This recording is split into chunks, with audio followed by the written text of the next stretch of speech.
Good morning students. कल हमने किया था group of automorphisms of a group कि किसी ग्रुप के जितने भी ऑटोमॉर्फिज्म्स हैं। ऑटोमॉर्फिज्म क्या होता है? G to G, one one onto homomorphism. तो उन सब का हम एक सेट बना लेते हैं जिसको हम लिखते हैं auto G. Auto G denote the set of all automorphisms of a group. क्योंकि ये जी टू जी होता है इसलिए एक ग्रुप से ही रिलेटेड होंगे। इन सब ऑटोमॉर्फिज्म के सेट में हम एक ऑपरेशन डिफाइन करते हैं, composition of mapping as binary operation. Composition of mapping, दो मैपिंग को हम कंपोजिट करते हैं ना, एफ कॉम्पोजिशन जी निकालते हैं कि पहले जी लगाना है फिर उसके ऊपर एफ लगाना है। तो इस टाइप से हम कॉम्पोजिशंस को हम बाइनरी ऑपरेशन ले लेते हैं, यानी कि जैसे मल्टीप्लिकेशन होता है, जी एफ ले लो चाहे एफ जी ले लो, तो composition of F and G F लेंगे कि पहले एफ लगाएंगे फिर जी लगाएंगे। तो इसको हम इस ऑपरेशन से हम प्रूव कर देंगे कि this auto G is also a group. Group की सारी प्रॉपर्टीज प्रूव होंगी, क्लोजर प्रॉपर्टी, एसोसिएटिव, आइडेंटिटी और इनवर्स। क्लोजर में क्या होता है कि अगर एफ और जी, जैसे एक्स और वाई लेते थे ना जी के एलिमेंट्स, तो आपको प्रूव करना होता है कि उनका प्रोडक्ट एक्स स्टार जी। अब प्रोडक्ट की जगह कॉम्पोजिशन है, तो दो फंक्शंस अगर आप लोगे तो हम डिफाइन करेंगे जी एफ। जी एफ क्या होगा? कॉम्पोजिशन ऑफ एफ एंड जी। पहले एफ लगाएंगे फिर उसके ऊपर जी लगाएंगे कि this is also an automorphism. मतलब हमें हर पॉइंट पे ये प्रूव करना है कि ऑटो जी में है, इट मीन्स ऑटोमॉर्फिज्म है। तो प्रोडक्ट ऑटोमॉर्फिज्म कब बनेगा? जब ये होमोमॉर्फिज्म होगा, वन वन होगा और ऑन टू होगा। ठीक है, तो पहले हम होमोमॉर्फिज्म के लिए क्या करते हैं, एक्स और वाई दो एलिमेंट्स लिए, उस पर एफ लगाया, इसको सेपरेट कर दो क्योंकि एफ होमोमॉर्फिज्म है, फिर इस पे जी लगा दो दोनों पे सेपरेटली, तो दोनों ही जी एफ में कन्वर्ट हो जाएंगे। तो इस टाइप से आप प्रूव कर सकते हो। और दोनों वन वन ऑन टू है तो उनका प्रोडक्ट भी वन वन ऑन टू होगा, it means this is also automorphism. फिर एसोसिएटिव प्रूव किया। एसोसिएटिव में जैसे ए बी सी लेते थे, यहाँ एफ जी एच ले लिया। बहुत सिंपल सी प्रोसीजर है, इसको पढ़ लेना। एग्जिस्टेंस ऑफ आइडेंटिटी, तो जो आइडेंटिटी मैपिंग होता है that is also one one onto and homomorphism, that's why it is an automorphism. फिर इन्वर्स करते हैं, तो किसी भी one one onto mapping का इन्वर्स एग्जिस्ट करता है, ये आप पहले ही पढ़ चुके हो छोटी क्लासेस में। तो जो भी ऑटोमॉर्फिज्म है वन वन ऑन टू तो है ही, तो उसका इन्वर्स तो एग्जिस्ट करेगा ही, और वो इन्वर्स होमोमॉर्फिज्म भी होगा, it means that is also automorphism. तो इस टाइप से हमने प्रूव कर दिया कि auto G forms a group with respect to composition of mappings as binary operation। ये इंपॉर्टेंट थ्योरम है, इसको अच्छे से कर लेना। उसके बाद एग्जाम्पल्स हैं कुछ इसके। इफ ऑटो जी का order, this is O means order of auto G is greater than one, then show that order of G is greater than two. किसी भी ग्रुप के ऑटोमॉर्फिज्म्स का जो सेट होता है, वो भी एक ग्रुप होता है, हम वो प्रूव कर चुके हैं, तो उसका कुछ ना कुछ ऑर्डर होगा।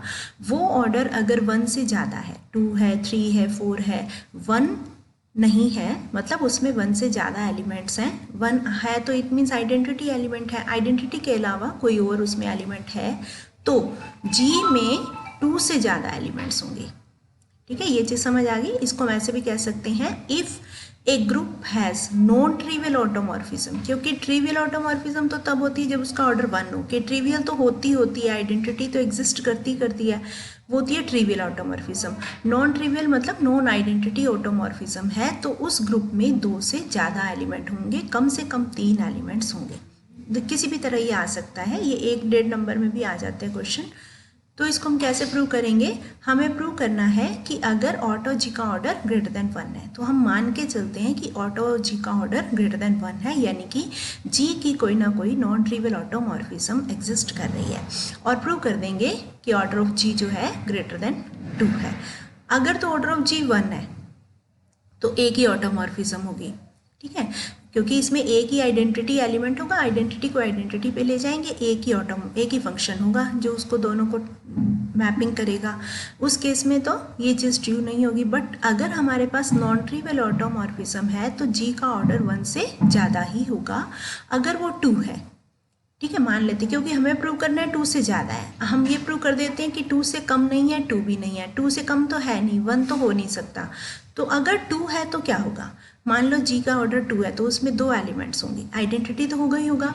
एक और ऐसा एलिमेंट होगा जो नॉन आइडेंटिटी होगा, A not equal to identity, and order 2 है तो ए का स्क्वायर भी आइडेंटिटी होगा, क्योंकि A raise to power order of G is always identity. अब हमें दिया हुआ है कि इसका order of auto G is greater than 1, it means कम से कम एक ऐसी ऑटोमॉर्फिज्म होगी जो नॉन ट्रिवियल होगी, जिसमें हर ट्रिवियल क्या होता है कि एक एलिमेंट की इमेज वही आ जाए, आइडेंटिटी मैपिंग। तो कम से कम एक टी ऐसा है, T not equal to identity, it means कम से कम एक एक्स ऐसा होगा जिसमें एक्स की इमेज एक्स नहीं होगी, तभी वो नॉन आइडेंटिटी होगा ना, क्योंकि हर एलिमेंट की इमेज अगर एक्स की एक्स आ जाए, वाई की वाई आ जाए, फिर तो आइडेंटिटी मैपिंग बन जाता है।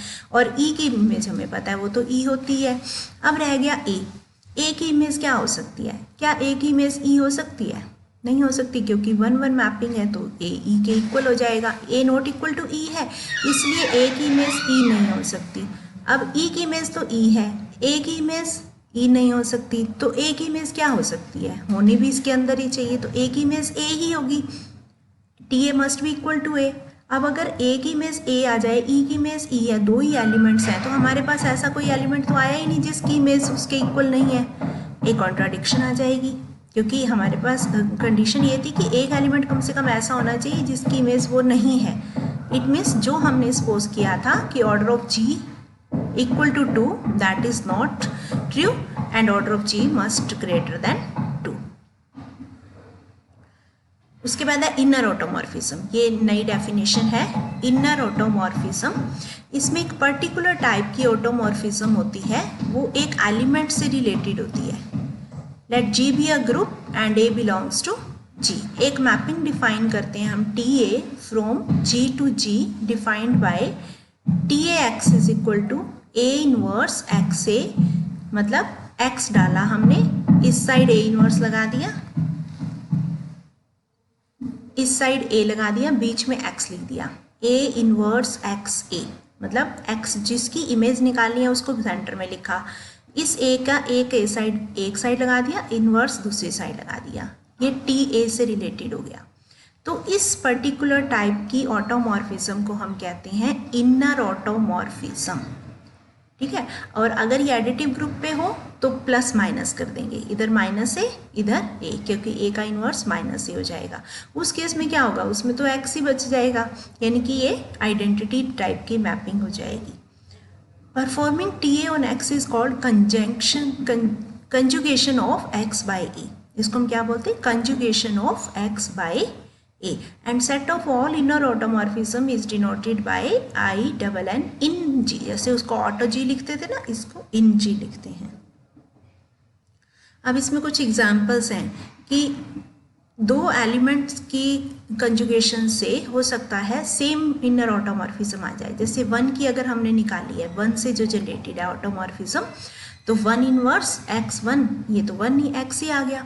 फिर अगर हम -1 लगाते हैं तो दोनों साइड माइनस, एक साइड -1 का इनवर्स, एक साइड -1, ए की जगह -1 लगा दिया, एक बार 1 लगा दिया, दोनों केसेस में आंसर x आ गया।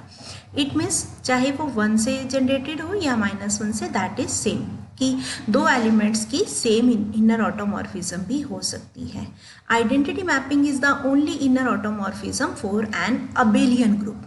अगर पर्टिकुलर ग्रुप अबेलियन है तो क्या होगा, जब हम ये इनर ऑटोमॉर्फिज्म लगाएंगे ए इनवर्स एक्स ए, अगर हम ए को इधर ले आएँ, क्योंकि अबेलियन है तो एक्स ए को ए एक्स लिख सकते हैं, ए और ए इनवर्स कंबाइन होके ई बन गया, आपके पास क्या बच गया, ओनली एक्स, तो एक्स की इमेज एक्स आ गई, तो इट मीन्स ये आइडेंटिटी मैपिंग हो गई। तो अबेलियन के केस में every inner automorphism is identity mapping. Non abelian के केस में ये हमारे पास ये डिफरेंट हो सकती है। And then next is G be a group, F be automorphism. If A belongs to G such that order of A is finite, then order of FA is equal to order of A. ये भी छोटे छोटे question है, important question हैं, अच्छे से कर लेना इसको, कि A का ऑर्डर और उसकी इमेज का ऑर्डर सेम होगा अगर ये ऑटोमॉर्फिज्म है। कि मान लो A का ऑर्डर M है तो A raise to power M identity होगा, दोनों साइड F लगा दो। अब हमें क्या करना है, इसको हम ऐसे भी कर सकते हैं कि f of a raise to power m equal to identity, it means F of A into F of A into F of A, तो एफ ऑफ ए की पावर एम आ जाएगा।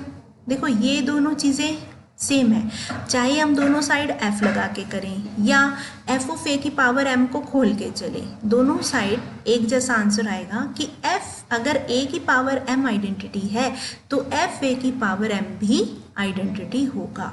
अब किसी भी इमेज क्या है, एक एलिमेंट ही है ना, इसकी पावर अगर m आइडेंटिटी आ गया तो हम ये कह सकते हैं कि इसका ऑर्डर या तो m होगा या m से कम होगा। ठीक है, अब अगर तो m है फिर तो इक्वल हो गया जो हमने प्रूव करना था। अगर लेस देन m है तो क्या होगा कि मान लो m नोट है, लेस देन m है। अब उल्टा कर लो इसका कि अगर order of A m note है तो f a की पावर m नोट आइडेंटिटी होगा। फिर f को सबको a को इकट्ठा कर लो, जैसे हमने यहाँ इन सबको किया था कि ये दोनों चीज़ इक्वल है, क्योंकि होमोमॉर्फिज्म से हम एक a को सेपरेट भी कर सकते हैं, कंबाइन भी कर सकते हैं। तो उससे क्या होगा, f ऑफ a की m नोट आइडेंटिटी आ गया और f11 है तो ये दोनों इक्वल हो जाएंगे। यहाँ से a की पावर m नोट आइडेंटिटी आ गया। अब a का ऑर्डर क्या था, m, इसका मतलब जो भी इसकी पावर आइडेंटिटी है ये कैसा होगा कि m इसको डिवाइड करेगा। ठीक है, m not is m divides, क्योंकि m लीस्ट पॉजिटिव इंटीजर होता है, वो हमने ले लिया m। a की m तो आइडेंटिटी है, ऑर्डर ऑफ a अगर m है और कोई और पावर अगर उसकी आइडेंटिटी है तो वो उससे बड़ी होगी या उसको उसके इक्वल होगी। तो यहाँ हम कह रहे हैं order of F A less than equal to m, यहाँ हम कह रहे हैं greater than equal to m, दोनों को कंबाइन करें तो ये इक्वल हो जाएगा। ठीक है, तो इस टाइप से हम ऑर्डर ऑफ ए और ऑर्डर ऑफ एफ ए को इक्वल कर सकते हैं। ऑल्सो शो दैट, इसी का आगे एक और पोर्शन है कि order of B inverse A B, वैसे तो तुमने उसमें भी किया था ऑर्डर वाले टॉपिक में कि order of X inverse A X is order of X A, ये किया था ना, ऐसे हम उसको उसमें टाइप से भी कर सकते हैं, बट इसको हम इससे भी यूज़ कर सकते हैं क्योंकि एफ ऑटोमॉर्फिज्म है तो ए की इमेज और एफ ए की जो ए का ऑर्डर और इमेज का ऑर्डर सेम है। अब ये देखा जाए तो ये भी तो इमेज होती है ना इनर ऑटोमॉर्फिज्म की, जैसे एक्स इनवर्स ए एक्स लिखा था हमने, ए इनवर्स एक्स ए लिखा था, तो अगर हम टी बी लगाएं ए की image T B, first part हम मान के चलते हैं कि ऑर्डर ऑफ ए फाइनाइट है तो हमने प्रूव कर दिया कि एफ ए का ऑर्डर ऑफ ए के इक्वल है। अच्छा, एक इनफाइनाइट के केस में और रह गया कि अगर ऑर्डर ऑफ ए इनफाइनाइट है और प्रूव करना है कि एफ ए का भी इनफाइनाइट है। मान लो एफ ए का फाइनाइट है तो क्या होगा, एफ ए की पावर एन आइडेंटिटी होगा, एफ ऑफ, इसको हम इसके इक्वल लिख सकते हैं, एफ ऑफ ए की पावर एन आइडेंटिटी हो गया, ए की एन ई आ गया, तो order of A less than equal to N आ गया, बट ऑर्डर ऑफ ए क्या था, infinite, therefore order of F A is infinite. हाँ, अब जो ये कर रहे थे ना बी इनवर्स ए बी को हम इनर ऑटोमॉर्फिज्म की फॉर्म में लिख सकते हैं। B inverse A B is image of A under F B, जैसे टी ए एक्स लिखते थे ना, ए इनवर्स एक्स ए, ऐसे ही हम एफ बी ए को हम ये लिख सकते हैं। अब ये है तो एक ऑटोमॉर्फिज्म ही ना, जो इनर ऑटोमॉर्फिज्म होती है वो भी ऑटोमॉर्फिज्म होती है, तो ऑटोमॉर्फिज्म का ऑर्डर ए के ऑर्डर के इक्वल होता है, तो इसका ऑर्डर भी ऑर्डर ऑफ ए के इक्वल होगा, इनफैक्ट इसका ऑर्डर भी ऑर्डर ऑफ ए के इक्वल होगा। तो इस टाइप से हम ये सारे क्वेश्चंस करेंगे। ये एक सिंपल से है कि inner automorphism, every inner automorphism is an automorphism, कि जो इनर है अगर हमने डिफाइन ही ऐसे कर दिया मैपिंग को तो क्या ये ऑटोमॉर्फिज्म है, इसको हम प्रूव करेंगे होमोमॉर्फिज्म 1 1 और ऑन 2। बहुत सिंपल सा प्रोसीजर है, ये कर लेना, उसके बाद ये हम नेक्स्ट चैप्टर में